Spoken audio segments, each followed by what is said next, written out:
देखिए, तेज़ी तो चिंता बढ़ाएगी कि आपके पोर्टफ़ोलियो को लेकर अगर आप सचेत हैं, तब तो चिंतित हैं आप। अगर पोर्टफ़ोलियो बढ़ रहे हैं, तो बढ़िया है आपके लिए।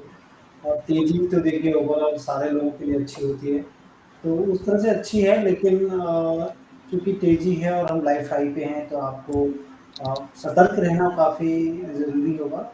ग्राउंडेड रहें, रियलिटी को ध्यान में रखें, अर्निंग्स को ध्यान में रखें, क्योंकि अर्निंग कितने दिन हो चुकी है।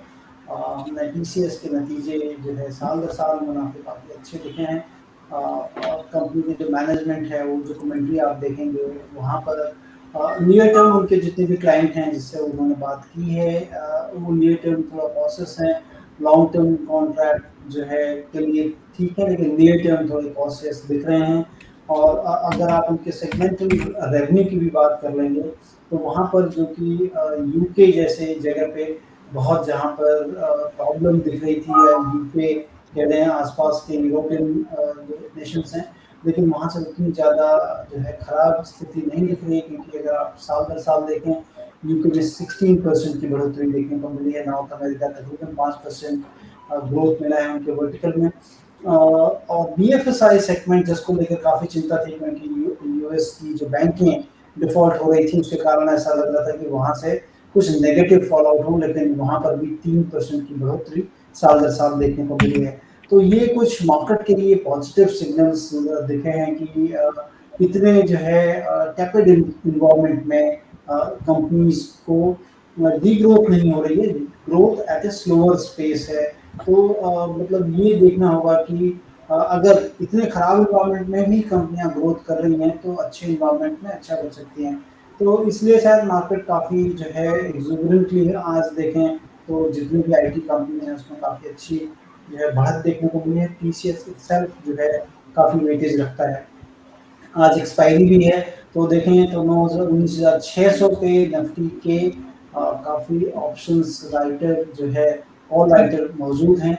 वहाँ देखना चाहिए, क्योंकि मार्केट लगातार 5-6 दिनों से इसी दायरे के आसपास है। और जब कभी भी हाई की तरफ जाता है, तो एडवांस डिक्लाइनिंग काफ़ी खराब हो जाते हैं। मतलब जो पॉकेट बढ़ रही है, वो काफ़ी कम होते जा रही है। तो इसीलिए कह रहा हूँ कि आपको सतर्क रहना बहुत ज़रूरी है कि यहाँ पे कौन सी कंपनियां बढ़ेंगी, कहाँ पे अर्निंग ग्रोथ होगी। तो काफ़ी जो है संभल कर आपको चलना चाहिए, क्योंकि मार्केट हाई है। और चूंकि फंड फ्लो काफ़ी पॉजिटिव है, जिसको लेके इस तरह की चीज़ें हमें दिख रही हैं। अदरवाइज अगर फंड जैसे ही जो है नेगेटिव होगा, तो दिक्कत होगी। लेकिन जब तक चल रहा है, तो राइड द टाइड करना काफ़ी इम्पोर्टेंट होगा। जी, ठीक है। तो ये कहीं न कहीं वही वाला व्यू है कि स्पीड थ्रिल्स बट किल्स, तो इसलिए थोड़ा सावधानी के साथ में रहें। इस तेज़ी के साथ में सावधानी, सतर्कता बहुत ज़रूरी है, कह रहे हैं संतोष सर।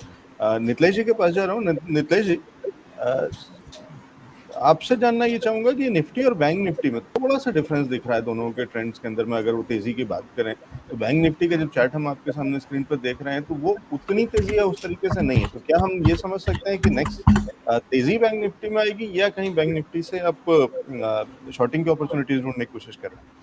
देखो, लास्ट समय में मैंने 45,100 के आसपास एक सेल कॉल रिकमेंड किया था, और मेरा जो टारगेट था वो 44,600 के आसपास का था। तो ऑलमोस्ट वो टारगेट हिट हो चुका है। तो अभी हम लोग बैंक निफ्टी में जो फ्रेश तेजी हम लोग देखेंगे, तो मेरे हिसाब से लग रहा है कि ये काउंटर बैंक निफ्टी जब भी 45,200 ये कंसोलिडेशन के बाद ब्रेकआउट करेगा, तो ये यहाँ पे तेजी हमें देखने को मिल सकती है। क्योंकि मार्केट ने अगर हम लोग देखेंगे, तो 45,160 से लेके 200 इस जोन में 2 से 3 बार क्या किया है, अटेम्प्ट किया है। अगर इस जोन को मार्केट निकाल देता है, तो फिर हम लोग ऊपर में 600 से 800 पॉइंट का एक अपसाइड मोमेंटम देख सकते हैं। लेकिन मेरे हिसाब से, जैसे मैं संतोष सर को भी सुन रहा था, तो कॉशियस रहना काफ़ी ज़रूरी है। इंडेक्स वन वे भाग रहा है, स्टॉक्स में भी मोमेंटम अच्छा आ रहा है, तो जो भी है थोड़ा थोड़ा करके मुनाफा लेना चाहिए। करेक्शन में फिर से डीप में अगर कुछ मिलता है तो लेना चाहिए। देखो, मौत हो या मंदी बता के नहीं आती है, लेकिन जब भी आती है तो बहुत बड़ा डैमेज करके जाती है।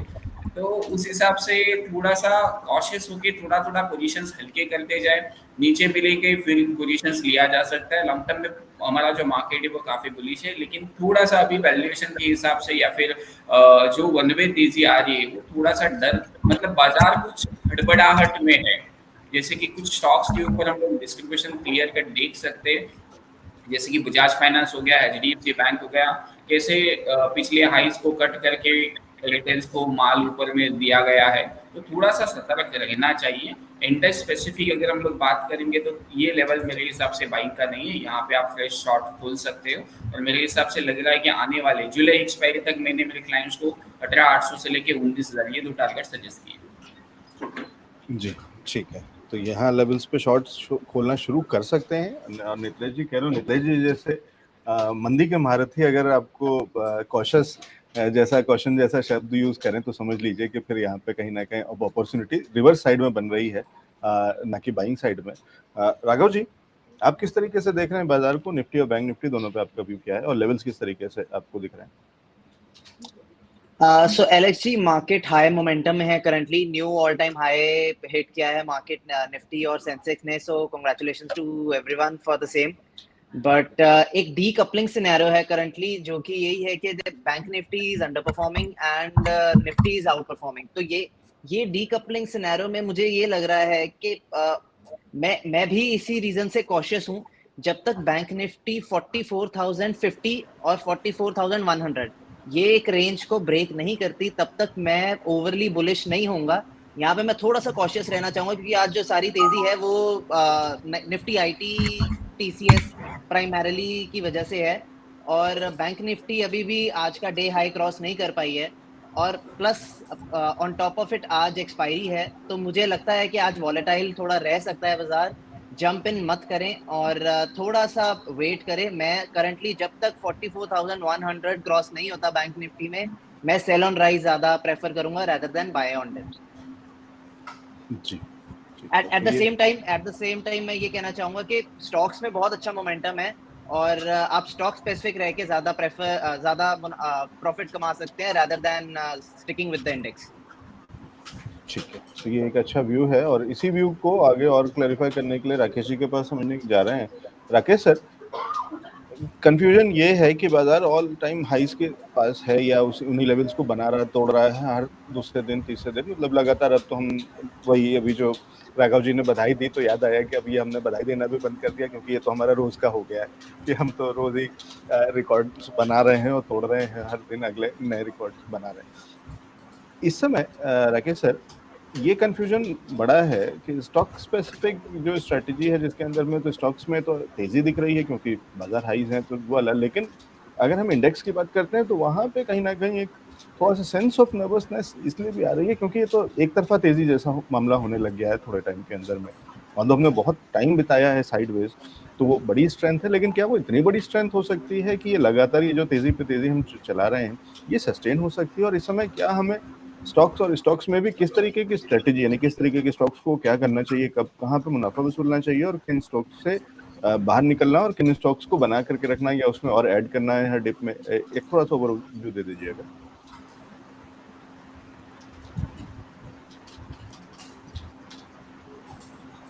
देखिए अलग जी, जहाँ तक देखिए अलग जी, जहाँ तक निफ्टी की बात है, तो निफ्टी में अगर हमने ऑल टाइम हाइस के पास है और अभी भी हमें कोई रीजन ऐसा नज़र नहीं आता कि निफ्टी में कोई कमजोरी या किसी तरह की वीकनेस हमें दिखती है। और जैसा मैंने लास्ट वीक भी डिस्कस किया था कि हमारा जो निफ्टी का टारगेट 19,800 19,900 के आसपास का बिल्कुल अभी भी निकल के आता है, और आज निफ्टी ने अपने फ्रेश न्यू हाइस बनाए हैं।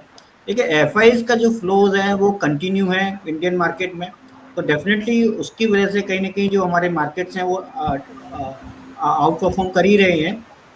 और जहाँ तक निफ्टी की बात है, निफ्टी में हमारा टारगेट 19,900 19,800 का, बट हाँ डेफिनेटली इस लेवल पे अगर किसी को बाइंग की फ्रेश बाइंग की सलाह नहीं रहेगी, और फ्रेश बाइंग के लिए जो लेवल रहेगा वो कहीं ना कहीं 19,300 के आसपास का रहेगा, जहाँ पे कि फ्रेश लॉन्ग किए जा सकते हैं निफ्टी में, और हमारे टारगेट 19,800 19,900 के रहेंगे।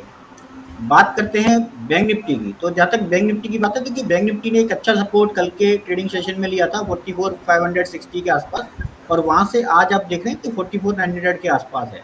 मुझे लगता है बैंक निफ्टी में अब जो तेजी होगी कहीं ना कहीं बैंक निफ्टी के थ्रू आएगी, और बैंक निफ्टी में डेफिनेटली एक अच्छी तेजी हमें देखने को मिलेगी जब बैंक निफ्टी 45,150 के आसपास के लेवल को ब्रेक करेगा। तो 45-150 के लेवल को ब्रेक करने के बाद हमारे टारगेट जो बैंक निफ्टी में भी निकल के आ रहे हैं वो 46,000 के आसपास के निकल के आते हैं। तो हमें लगता है दोनों ही निफ्टी, बैंक निफ्टी दोनों ही इंडिसेस अच्छा परफॉर्म करने चाहिए। और दूसरी चीज जब बात है mid cap small cap index की, तो देखिए निफ्टी और बैंक निफ्टी के मुकाबले मिड कैप और स्मॉल कैप ने थोड़ा आउट परफॉर्म किया है। तो अब यहाँ पे दो चीजें हो सकती हैं, या तो जो मिड कैप और स्मॉल कैप में जो रैली हुई है उसको निफ्टी और बैंक निफ्टी भी कैच करें और वहां पे और ज्यादा तेजी बने, या मिड कैप और स्मॉल कैप में थोड़ी सी गिरावट आए और वो निफ्टी और बैंक निफ्टी में जितनी तेजी है उसके बराबर वो लेके आए।